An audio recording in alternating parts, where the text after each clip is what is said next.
following is a production of DallasCowboys.com and the Dallas Cowboys Football Club. How about them Cowboys?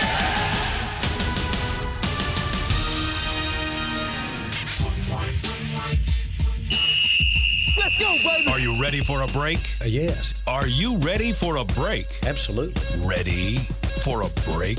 Yeah, and so much for that. It's time for The Break on DallasCowboys.com. We were on the break. With Nick Eatman, David Hellman, Ambar Garcia, and Derek Eagleton. Hello, guys. Welcome to another episode of The Break. We are here with Nick and Dave. Derek is out today, but we have a lot of things to talk about. We'll be answering fan questions today, so if you're on Twitter, make sure to hit us on @CowboysBreak, and we'll be reading some of those. But first, let's hit on the whole taco thing. We won't get into it. Just forget about it. Okay. It's done. They made it official yesterday. No need to keep talking about it. Well, we sort of did the autopsy yesterday, didn't we? Yeah, there's evaluated the whole thing. Nothing really changed except that it's official. They tried to trade him, didn't work. The one thing that makes it even kind of worse, I guess, looking for him is the fact that, you have to pay a little bit more money to get rid of him. Yeah. And then also they got injuries. Tyrone Crawford is hurt. He's probably not going to play this week and maybe in a few more games with that hip injury. You've also got Raekwon Woods banged up. Have you heard anything about his hip injury, how severe it is? What are we expecting here? Is it something that might be keeping him out throughout the season, or how are they managing this? Yeah, he's not going to play this game. And then they're fearful that this thing could keep going for a couple games. What my point is it's serious enough where they're losing a defensive end for a little bit, but still they wanted to get rid of Taco. Now Robert Quinn coming back is a upgrade there, regardless of who's healthy or not. So I think that's a good thing. But just to say that they're banged up on the defensive line, you wouldn't have to cut a guy, you wouldn't have to pay more money to let him go unless you just felt like he had to go, and they did. Did you get to see some of the things that Robert Quinn was doing at practice? He was there. I know we don't get to see anything cool at practice. We get to see 10 minutes of stretching and a little bit of walkthrough stuff, although Donovan Wilson was doing all the special teams work, which is a good sign. Shouldn't be surprising. Xavier Woods probably isn't going to play, so it makes sense that he would be active, and it looks like he will be. He's doing all the special teams. Robert Quinn, I saw him hit some bags, I guess. Nothing. He's out there. He's practicing. Moving around. He's going to play.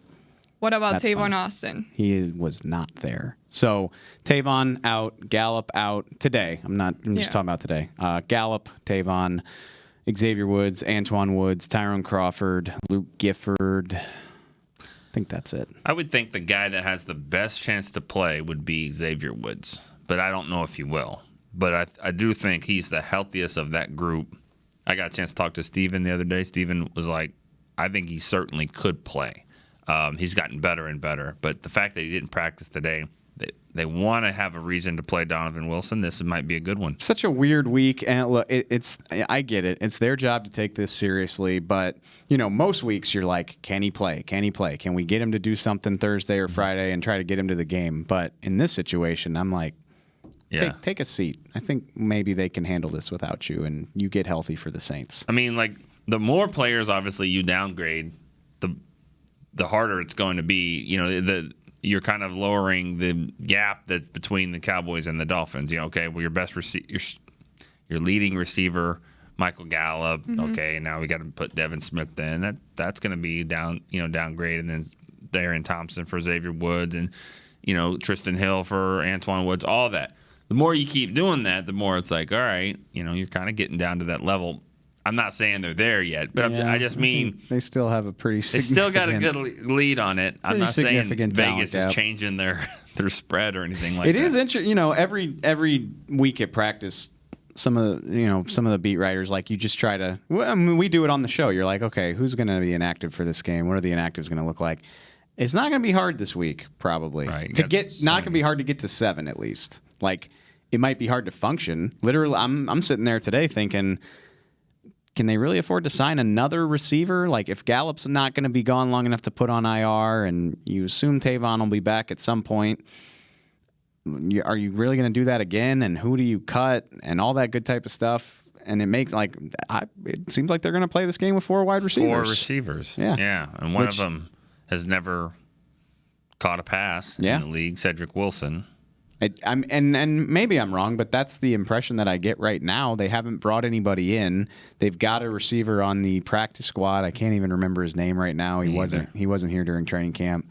But I don't know if they feel, again, like, who do you cut? Like, you're kind of, you're up against it right now in terms of guys you feel comfortable cutting, especially now that Taco's gone. They definitely want Adam Redmond on the team. Sure. And Brandon Knight, and they're obviously not, they don't want to let go of Luke Gifford. We keep throwing Kayvon Frazier out in these situations, but not with Xavier banged up. Yeah, not with Xavier Woods hurt. So, like I think it'll be easy to get to 7 inactive guys, but it might not be that easy to play a fully functioning NFL game. So. Well, in a little bit, we'll get into the Dolphins' defense. But yesterday, you gave a scouting report on the offense. There was someone asking, is there any player on the Dolphins' offense that would be an upgrade over a Cowboys player in the same position, at the same position? Wow. Anybody on their team? Like anybody on their whole team?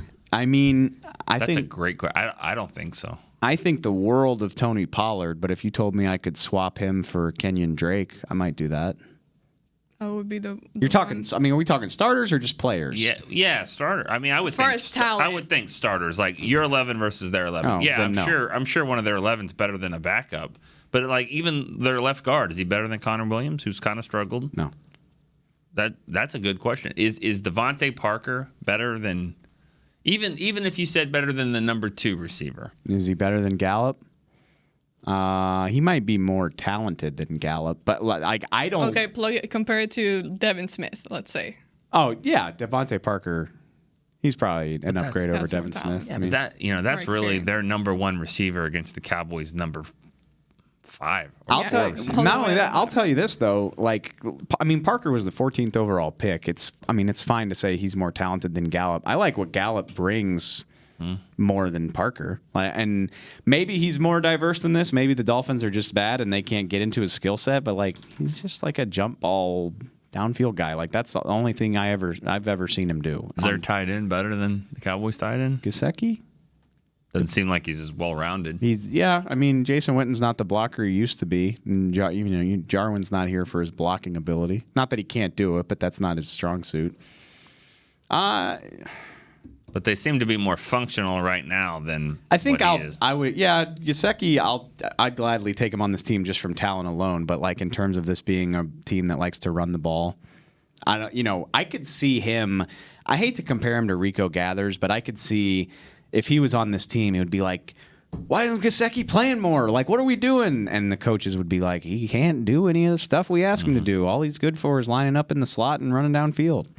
Which is great, but that's not how this team likes to use their tight ends. Right. Now, what kind of talent do they have on defense? We're doing this right now? Yeah. Okay, just making sure. Not that I have a problem with it. They're bad. They're bad. They're 32nd in the league in overall defense. They're 28th. They're actually, I'm surprised by this because they've given up these gaudy totals. They're 28th against the pass, 317 per game. That's not good. But what makes me laugh, for lack of a better word, is their run defense, giving up an average of 200 yards per week, which is dead last in the league. Yeah, exactly. It's a perfect combination there. Exactly. 51 points per game, 59 and 43 split the difference. Just not good. Not to say there's no talent whatsoever. You maybe remember the name Christian Wilkins. If you listen to the draft show, you do. One of the million Clemson defensive linemen that came out last year. They drafted him in the first round. Charles Harris, who actually he was one of the 8 or 9 pass rushers that came out the year Taco did. He went to the Dolphins. I think he was 24. So him and Tack McKinley went off the board right in front of the Cowboys. Although, and I watched him on tape. He's a good player. Brian's been talking him up all week. He's good off the edge, but like you're sitting here like, oh, they could have had Charles Harris instead of Taco. He started 5 out of 29 games in 2+ seasons. He's got 3 sacks, which is actually fewer than Taco had at the time of his release.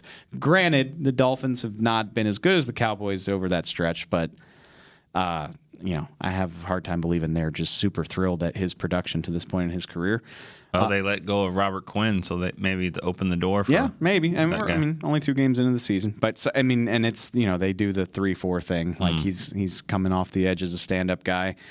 Raekwon Mcmillan, the Alabama linebacker, middle linebacker, one of the 2 of them. He's got some talent, and then Xavier Howard is he's a really good player, and I feel bad for him, for lack of a better word, because he signed a huge contract over the summer. Like, he's definitely one of the best young corners in the league.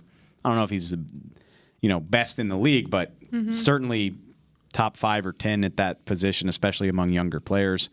And he just signed that deal, which means he's probably just stuck in this situation until it gets better. So hopefully that's sooner rather than later for him. My man Brian Broaddus tells me that Brian Flores is not afraid to travel his corners, so I would imagine Howard's going to follow Amari Cooper around a little bit. He can go into the slot. He can play both sides, so maybe you'll see him try to travel and take Cooper out of this game, with only 4 receivers up, potentially. That could be a big deal. I mean, if Cooper can't beat this guy, then it limits your options not having Gallup. I mean, and I've seen Howard play. I remember him in college. He was a really good player there, so I like him. But I'll say this: if Amari Cooper gets shut down by one guy, even as good as Howard is, I think that speaks volumes for what kind of player Cooper is. I mean, I see some battle there. I get it, but I don't see him shutting him down. No. If Cooper's supposed to be a top 3 or 4 receiver in the league, which I think he is, you don't get shut down by anybody. Yeah. You're not Deion Sanders over there. I mean, and so I think it'll be a good, healthy battle, but I would imagine Cooper wins some as well. And that goes back to my point, is like it's not our job to lock in on this opponent and take it super seriously. It is Amari Cooper's job. And that's what he said yesterday. He was like, look, I get it. They got blown out 2 weeks in a row, but not only are they professionals, like for me personally, like they got a Pro Bowl cornerback over there, like a really good player that I've got to deal with. So he's got the toughest. He's got the toughest challenge of anybody on the team this week, don't you think? Yes, I think that's completely fair. So with the Cowboys being a little injured at the wide receiver position, and after you saying how bad the run defense is, are we expecting the Cowboys to be more of a, in the running game compared to what we've seen so far? We've been giving them all this credit for throwing to set up the run. I think you run to set up the throw here. That's because Wilkins is there and he's a first-round pick, but there's not a lot to get excited about here otherwise. I'm pleasantly surprised to see my man Devon Godchaux, an LSU guy, at nose tackle, but this isn't Fletcher Cox or even Dalvin Tomlinson, the guy from the Giants that they opened up with, or Daron Payne, obviously. How could I forget him? Like, I think these guys get bullied off the ball. Like, you saw the Ravens do it. Like, first or second play from scrimmage against the Ravens, Mark Ingram went like 55 yards. And they did that all day. There were like 2 different snaps where the Ravens got down on the goal line. Dolphins had everybody down on the line, like a typical goal line look, and you expect it to be messy, and then Ingram just like walks through the line, like just get bullied badly. And on top of that, I think because their run defense is so leaky, they are very susceptible to play action. Like even play action's hard to defend as it is, but these guys, the Ravens, Hollywood Brown, the Oklahoma rookie, his first catch was a RPO slant that went to the house, but it was so laughably bad. Like Lamar Jackson faked the handoff, and you just see both middle linebackers and both safeties flow to the right like 3 or 4 yards, and you could have made the throw. That's it. Wow, actually, I honestly think you could have in this scenario. You didn't see any of our flag football games. You would not have said that. That's a good point. Anyways, that's it. I know this sounds very homerish, but I am I picked him up. I'm playing Devin Smith in fantasy because I just feel like that's going to happen. I want to know how that goes. You'll be at the game. I'll be at the game. That's a good You'll point. see. I want to see how that goes. But I just feel like the reason why I know we're not talking fantasy, but I'll say this: with only 4 receivers, maybe even 5, Devin Smith will start. I think he's taken over the spot where Gallup is, and Cobb stays where he is. And then if it gets out of hand, somebody's still got to play receiver throughout the game. Cooper might sit out, but he's not because he's Devin Smith. He'll play the whole game. Not that they'll be chunking it around, but they still throw it. I think he's got a good connection with Rush. I just think I think we have a pretty good. That's why I've done that. I think we have a good. Play. This is. I mean, yeah. I think the Patriots and the Ravens both gave us a decent blueprint for what to expect.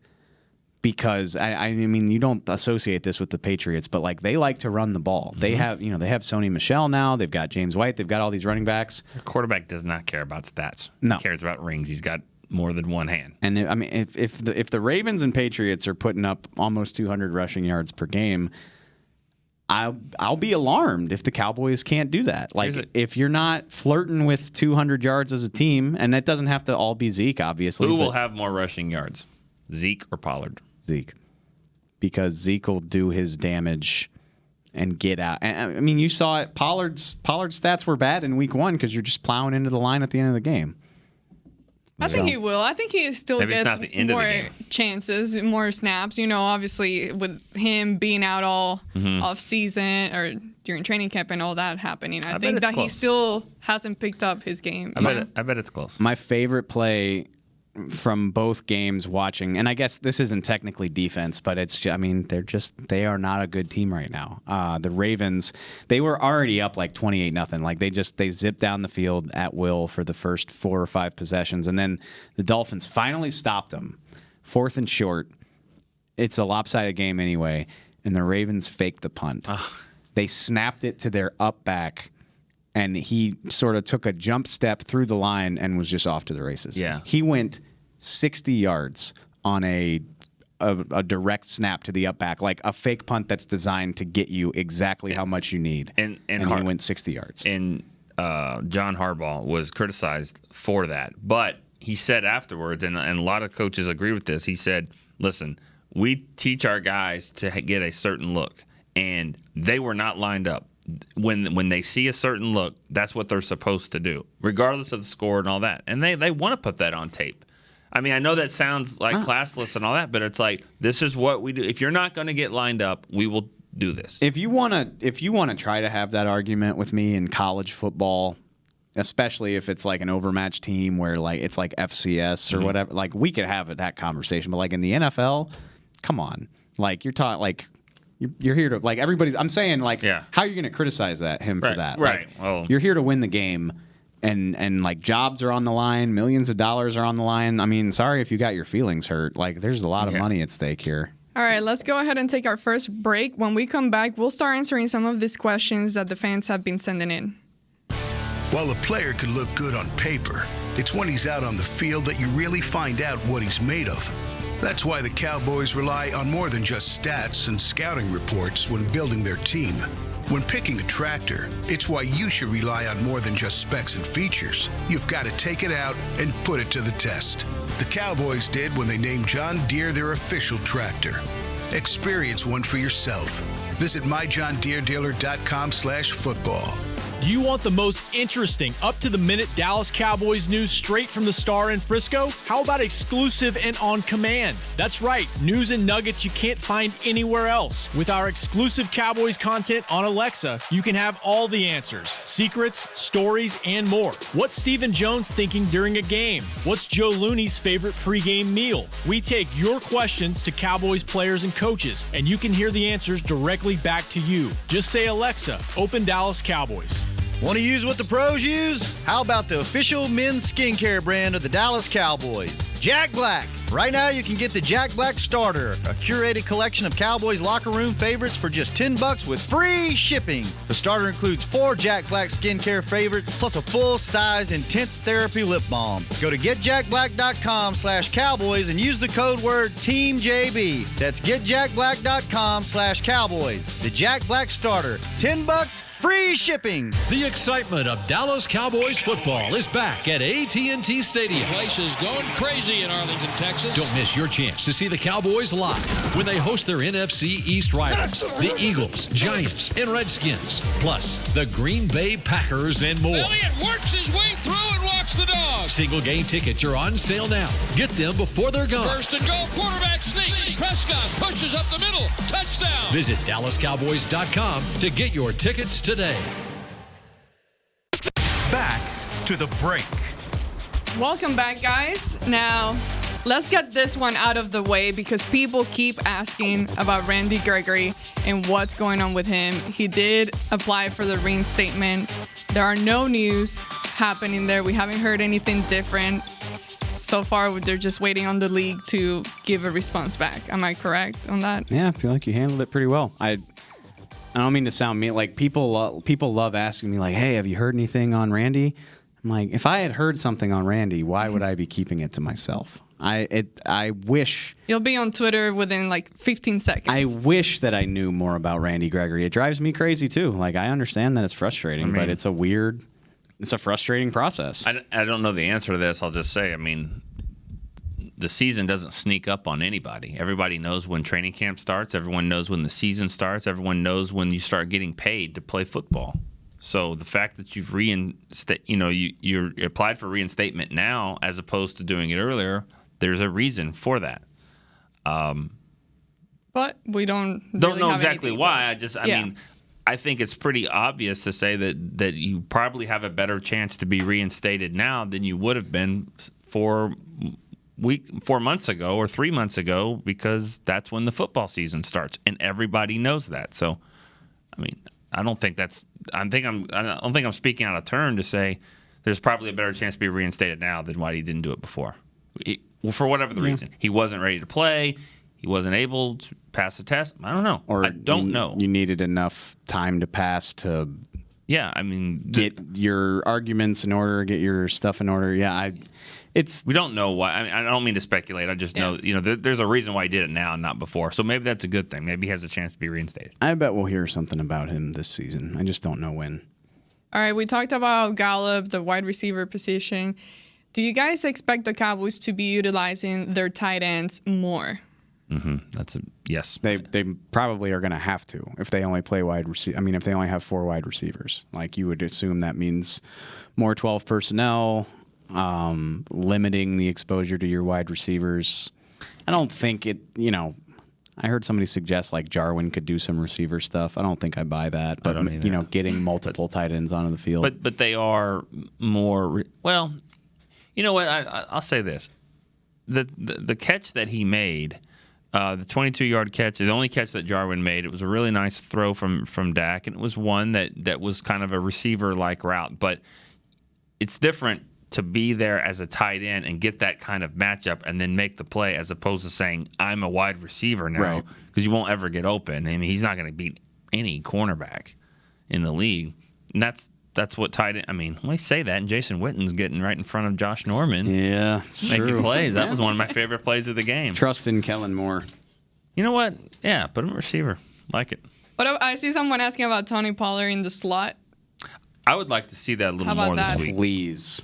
I would love to see stuff like that. And maybe this is a game where that'll happen, where he might play more and you don't have Tavon out there. Maybe Cobb's doing a little bit more receiver stuff. So if this is a good opportunity to throw him out there for that. I said this, and we'll see. Are they like saving it, or do they not? Like I suggested last week, like maybe they don't trust him to do all that stuff. Like for all the talk about all the different things he can do, we haven't really seen it. Yeah. So are they saving it? I don't think I really buy that they're saving it. He looks like a backup running back right now, not a gadget player. And that's Was Kamara a straight-up gadget from the start, or did he kind of work his way into the mix? And I'd have to go back and watch. I remember him busting out on the scene until a few weeks later. Maybe I'm wrong with that. I don't remember. He won Rookie of the Year, so he was probably pretty good pretty quick. But that's true. I hope they do more with him. It would be frustrating if this is what his role looked like for the whole season, but we'll see. We'll see. And that whole idea of saving him, yeah, it does. It doesn't make any sense. Saving him doesn't jibe with like what Jason Garrett is all about. Like, oh, we're saving that for a later date. Like, no, because Jason Garrett's convinced that this game's going to go down to the wire. Like, that's how he approaches things. So. And with him not having that much experience and being on the field and doing those kinds of things, Trust is a big. It's everything to them. Like, I mean, we try to say that all the time. Which they threw Cedric Wilson out there on a punt return by the goal line last week. So I don't know. I want to see more from Tony Pollard. I'm not ready to like say it's not going to happen. It's only week 3, but we haven't seen it yet. Now, from these guys are coming in to kind of help out with the positions that have suffered some kind of injury. Which guy are you most excited to see on the field? It could be, Tristan Hill. That's my pick. That would be the one? Yeah, I'd like to see him in a game situation and kind of maybe get a good idea of why they drafted him second round. And this will probably be a good matchup for him. It doesn't sound like they've got, a great interior line or anything great. So, this could be a game where not only does he play, but maybe he makes a little bit of an impact. All right. Well, if you're going to take Quinn, Hill, I'll just take the other obvious one and say Quinn. He's not the guy that was all pro like 5 or 6 years ago, but I think he's still a good player, and on this line, that should help him out. And I think if he can flirt with somewhere between 6 and 10 sacks, I would call that a successful season. Yeah. I don't need him to do it this week, but get your feet underneath you and get used to playing football again. I think it could be big for this defensive line. There's other good answers there, though, too. I mean, Darian Thompson is a guy we've heard a lot about, and he's going to get a chance to play. And Donovan Wilson's one that maybe will play. And that's what I'm excited to see. Donovan Wilson. He did good in the preseason towards those last few games, so I'm really anxious to see him. It sucks that he suffered that injury, and it kind of. I guess it's easier to pick like somebody like Quinn because I know what to expect from them. Whereas Wilson, does he get into the game on defense? How much does he play? Like, what do they let him do? It's harder to gauge those types of things. Even watching him in practice, he looks really good as a cover safety. But he's big and strong and looks like he's a good hitter and tackler. But I love the ball skills that he's got. I really believe he's going to be your starting safety with Xavier Woods. Maybe next year. I thought you were going to say, in this year? 4 or 5 weeks. I was like, whoa, put it on tape, Nick. No, that's a little out there. But because I think Heath's playing well, pretty well. Yet people want to keep taking him out of the mix. Well, yeah, we don't. He, the Saquon run didn't look great. No. He could have. It sure as hell looked like he could have had a pick against Washington. It hit his helmet instead. So, I get it. I think the hate is always exaggerated when it comes to Jeff Heath, but he there's some plays he's probably like back so far. Almost Anthony. We used to say that about Anthony Spencer because he was almost getting a big play every time. But he's very up there because you think about how different his career could have been he blasted Aaron Rodgers. If he causes a fumble in that playoff game and they get the ball and kick a field goal and win to go to the championship game, which I've never been before. I don't know if y'all know that, but I've never been to a championship game. I've heard that, yeah. Neither has Derek. Neither of y'all, really, but no. But much few less. More years. Seriously, there's like diehard fans of 30, 40, 50 years listening to this. He's dumb. Who cares? These dumb kids haven't been. Yeah. Right. All right, let's take our final break. When we come back, we'll keep answering some of these questions. Your new apartment's big. Such a great deal. It's okay. Just okay? What's not to... It's right above the subway! Well, I bet you don't even notice it after the... That's my neighbor, Angus! A deal that's just okay is not okay. Get a great deal with America's Best Network. Come into an AT&T store and learn how to buy one smartphone and get a second one on us. Based on GWS 1 score, September 2018. It's time for Tailgate with the OtterBox boys. OtterBox? The makers of those crazy protective phone cases? The one and only. They're also wild about protecting parking lot parties from sad drinks. It's why they made elevation tumblers. Rumor around the crockpot is they're made from stainless steel with a copper lining to keep temps hot or cold. True. They even come in 7 different sizes, up to 64 ounce, the growler. I like how OtterBox drinks. Thinks. And that's been Tailgating with the OtterBox boys. Check out all the colors and sizes of their elevation tumblers at otterbox.com. A man's Stetson doesn't just protect him from life's elements. It projects an unstoppable and legendary spirit, just like the men wearing silver and navy on the field every Sunday. Since 1865, Stetson hats are American-made with pride right here in Texas. They are still the official crown of all self-respecting Cowboys. And Stetson is proud to be on the field with America's team. Find Stetson hats in the Pro Shop or at Stetson.com today. Star Sports Tours is the only official fan travel partner of the Dallas Cowboys, offering exclusive game weekend travel packages with sideline access and photo ops with current players, alumni, and cheerleaders. That's not all, though. You'll get to talk X's and O's with Senior Director of Player Personnel Will McClay, and of course with yours truly, me, Brian Broaddus. You can trust the official fan travel partner of the Dallas Cowboys, and with us, you'll travel like a pro. Visit cowboystravel.com to book your travel package today. Back to the break. Well, I wish Shannon Gross was doing this because he would probably say something like free to play, but that is what I'm going to talk about. Free to play predictive games. It's on the Cowboys app. You can win some cash prizes up to $10,000. It's quite a grand prize there. You have to be 21 or older and logged into the app to play. Download the app for access on game days at dallascowboys.com/app. And basically, if that didn't make sense, it's really just a way to predict different things. We have like trivia type questions. Are the Cowboys going to rush for this many yards or that many? It's free. You just play it, and then who has the most points throughout the game and the season can win 10 G's. All right, I've seen multiple people asking about Daniel Weiss and the idea or the option of bringing him up from the practice squad. Any thoughts on this as to why yes, why not? Pourquoi?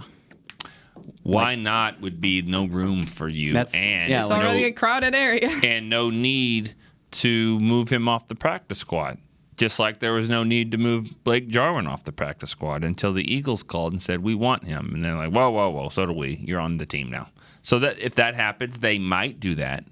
But yeah, I mean, Antoine Woods is hurt. I get that. But I think you can get through this game with 3 true tackles, and maybe, Joe Jackson can flex if he needs to. I mean, we said this way back in training camp when Quinn was suspended, that they will go into the season with 1 extra defensive lineman. Somebody will get a couple games to show what he can do. And then if there's not an injury that puts a guy on IR, somebody's going to have to be cut because Quinn's coming back. And it was Taco. Mm-hmm. So that there really still isn't a room for Weiss with Taco gone. There hasn't been enough room for the second-round pick, let alone Daniel Weiss. Yeah, to play. But I think that they like him, and they love the word position flex, and so big time. Yeah, we'll see, and we'll see what's up with Crawford on that injury. Then maybe that's where that's kind of stemming from. Is that if Crawford's injury lingers a little bit, he's the guy he's probably the most in/tackle behind Crawford, guy that can play both the best. Yeah. I just don't think there's room or need for it at this moment. Yeah, not right now. But sorry. They have him Before you take any more questions, I came up with this during the break. You know how many? So the line is what, like 21 and a half? Mm-hmm. Somebody suggested to me, like, well, Jason Garrett's teams, they don't ever like blow people out like that. How many times do you think it's happened under Garrett, where the Cowboys just 20-plus point win? How many times since Garrett's been the coach have they won by 20 or more? Yeah. 17. Okay, you overshot it a little bit. Oh. It's 12. Really? It's 12. But and I know I haven't seen that many since my time here. Way more of them have happened in recent years than in the past. It never happened in 2012 or 2015, not surprisingly, but they did it twice in 16, 3 times in 17.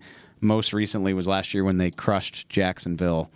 But honestly, I forgot about the 2016 game against Cleveland, 35-10. I'm pretty sure they were up 35-0 before they kind of, and that's sort of what I think this game's going to look like. Like, I will say, we've never seen a Jason Garrett team do like what the Ravens did, like 59 points. I don't think you'll see that, but the biggest blowout I can remember was when they beat the Colts, 42-7, and that was such a blowout because the Colts were a good team, right? Yeah, the Colts. Yeah, I mean they pulled luck and yeah. But I mean, they were a good team. They were a good team. I think they went to the playoffs that year. But I mean, that was the most one-sided ass kicking I remember in a while of a good team. Of a good team. But you know, the reason why I kind of went higher there is it seems like almost every year, week 3 to week 5, some early October, late September, somebody comes in and like the Rams or the Bills or somebody, and they handle them 31-7 or something like that. They beat St. Louis 34-7 and 31-7 back in the day. They crushed Buffalo 44-7. And then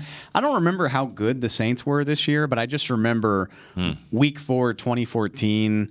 Actually, which you know they play week 4 next week. It was this big hyped matchup, AT&T, Saints, Cowboys. Yeah. Saints crushed them 38-17. I mean, sorry, Cowboys crushed the Saints. Yeah, I kept waiting for Breeze to come back in that game and play well. I kept waiting for it to happen. It just never did. But so, I mean, it has happened with relative regularity. So I just see 38-10 sounds like a good spot for this. I've got 37-7. I know we're doing that tomorrow. Sorry, yeah. Oh no, you're good. I don't think we need to be dramatic about it. Like, nobody thinks we're going to pick a loss. But a lot of people, and you see it on Twitter probably more than me, but a lot of people are like, God, they're nervous about this, and it's just like, there's no reason not to be. There's no reason to be nervous about it. Yeah, well, we might be. You can't just ever don't get too comfortable. Don't get cocky. Because I trust Jason Garrett in this situation. I trust that this, people make jokes about him and how anal he can be sometimes and focused on all that. But for games like this, they won't sneak up on the Dolphins. Won't sneak up on the Cowboys. It is his absolute best trait as a coach. Yeah, is the consistency of his approach and.